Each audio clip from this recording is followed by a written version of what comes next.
So before you begin cutting, make sure you have a sharp pair of scissors to use for your felt. I always recommend having a pair of scissors that you use just for cutting felt, and another pair that you can use for cutting out your paper templates. And this way your felt scissors won't become blunt by using them on paper.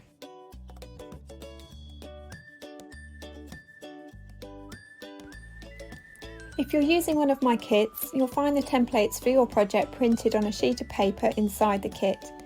If you're using my PDF patterns, you'll need to print out the templates page onto paper before cutting them out.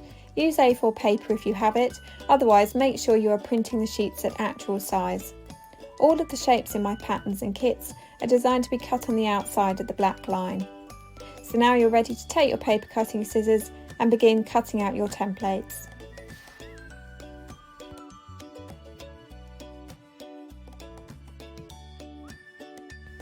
The next thing I always do before cutting out my shapes is to divide up and cut down my felt sheets into smaller pieces that are just big enough for each shape. This makes handling the felt much easier and it will help you to cut more accurately. If you're using one of my kits, you'll find a cutting layout guide within the kit. This is to show you how to make the best use of your felt and ensure you have enough felt for all the shapes you need to cut, so keep this handy as you cut out your pieces. Where you have more than one of each shape to cut, you may want to start by cutting your felt into longer strips that are just wide enough for the shapes.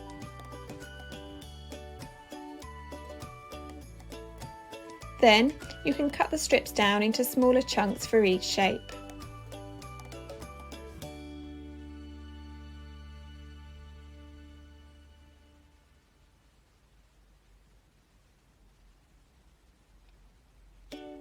Again, if you're using my kits, refer to the cutting layout guide where I'll often group the same shapes together on the sheet of felt.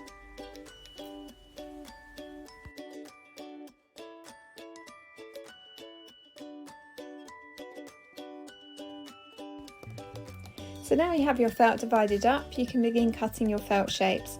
Now I'm often asked whether it's best to trace around the template pieces onto your felt with a pen, but I prefer not to do this, and in the following steps I'll show you my preferred method instead. So before we begin, this is my best tip for cutting your shapes. Start by cutting your first shape with your paper template, but then if you need to cut more than one of the same shape, use this first felt shape as a template for cutting the rest. Felt grips to itself much better than paper grips to felt, and you'll find that with this method your shapes won't slip about as much when you cut them.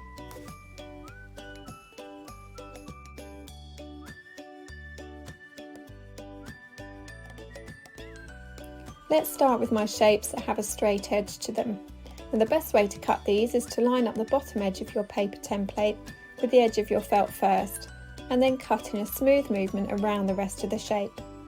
Now you'll notice I'm not attaching the shape to the felt with pins, but simply holding the template firmly in place between my thumb and finger.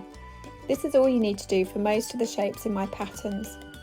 Try to use longer, smoother cuts as you go, and this will give a nice neat edge to your shape.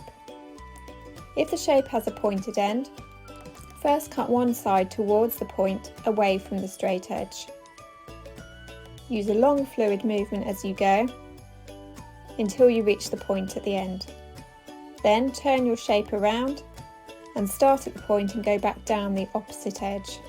Make sure you've got the straight edge lined up all the time so you don't distort the shape as you go. For shapes with a curved end, cut towards the curve, turning the shape as you go, and then carefully turn the shape to guide your scissors around. Then, again, head back down the other side of the shape towards the straight edge.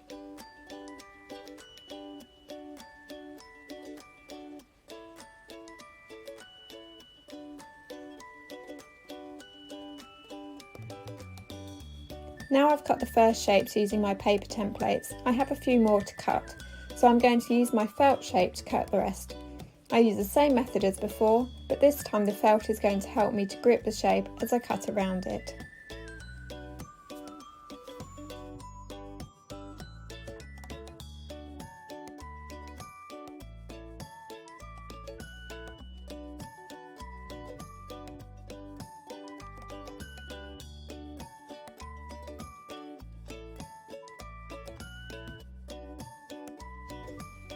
Double pointed shapes like this leaf are another simple one to cut, Again, you want to use a nice smooth movement as you go. Start at one of the points, then cut carefully around it to the opposite side. Carefully turn the shape as you go and then cut from the second point back around to the first.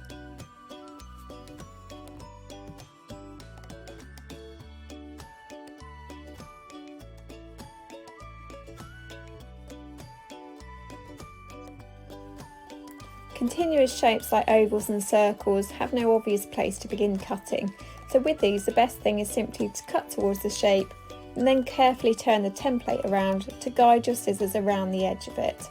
Again, use a long fluid cutting movement and keep turning the shape to achieve a really smooth edge. You may want to pause every so often to readjust the position of the shape in your hands and make sure that you've always got a firm grip and that the edge is aligned as you go.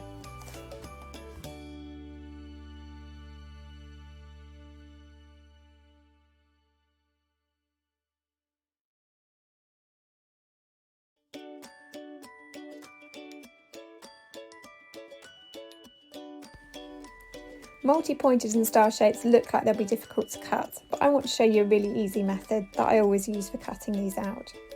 So starting at one of the points of the shape, I'm going to cut down one side toward the centre.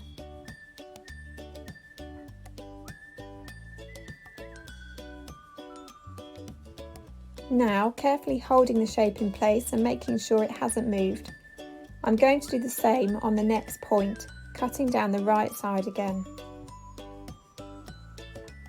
You'll notice I'm missing out the left-hand side of the point, which can be a little trickier to cut smoothly and accurately because it goes against the natural curve of my cutting. Instead, I'm going to continue cutting around the right side of each point until I reach the beginning of the shape again.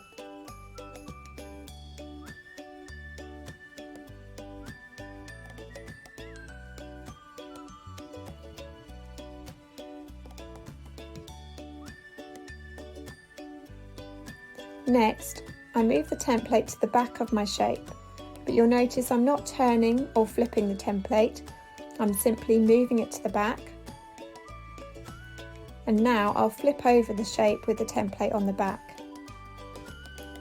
Take a moment to make sure you've lined up each cut edge, and now you can begin cutting down each remaining side of your shape.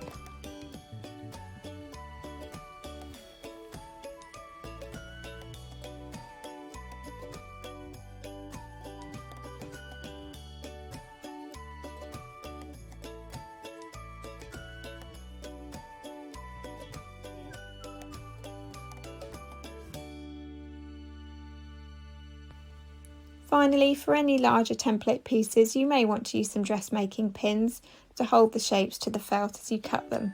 I wouldn't usually recommend pins for the smaller shapes in my patterns as it can distort the pieces as you cut them, but you may find them handy for the larger pieces.